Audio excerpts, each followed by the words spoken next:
कल तक जो सरकार से सवाल पूछते थे, आज वो उन्हीं के सरकार में जाके शामिल हो गए हैं। और अब असली सवाल ये है, क्या राघव चड्ढा अपनी सरकार से सवाल पूछ पाएंगे? दरअसल पूरा मामला ये है, राघव चड्ढा आम आदमी पार्टी छोड़ के अब भारतीय जनता पार्टी में शामिल हो गए और वो भी अकेले नहीं, 7 राज्यसभा सांसद के साथ राघव चड्ढा बीजेपी में शामिल हो जाते हैं। और ये कोई खबर नहीं बल्कि वो मोड़ है जहां से सवाल शुरू होते हैं। आम आदमी पार्टी के कुल 10 सांसद थे, जिसमें से 7 का 2/3 होता है, क्योंकि Indian law of the country कहता है अगर किसी पार्टी के 2/3 यानी 67% नेता किसी और पार्टी में शामिल हो जाते हैं तो उन्हें डिस्क्वालीफाई नहीं किया जाएगा। तो भैया, कल तक जो आवाज सत्ता से सवाल पूछती थी, अब वही आवाज सत्ता का एक हिस्सा बन गया है। क्या राघव चड्ढा अब भी तीखे सवाल पूछेंगे जिनसे वो पहले सरकार को घेरते थे, या फिर अब सवाल बदल जाएगा और जवाब देने की बारी आ जाएगी? जब राघव चड्ढा अपोजिशन में थे तो हर मुद्दे पे आवाज उठती थी, चाहे वो बेरोजगारी हो, चाहे वो महंगाई हो, चाहे वो सिस्टम की कमियां हो।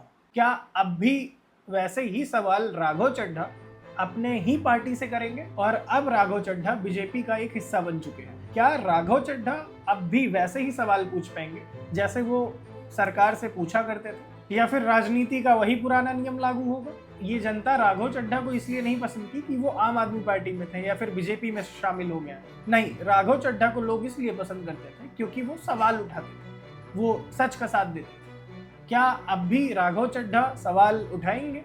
देखना ये है, क्या वो वही ईमानदारी के साथ, वही सच्चाई के साथ अपने ही सरकार से सवाल पूछ पाते हैं या नहीं। और राजनीति ना भाई साहब, हम आम आदमियों को कभी नहीं समझ में आएगी। हाँ, एक बार आप ये वीडियो देखिए।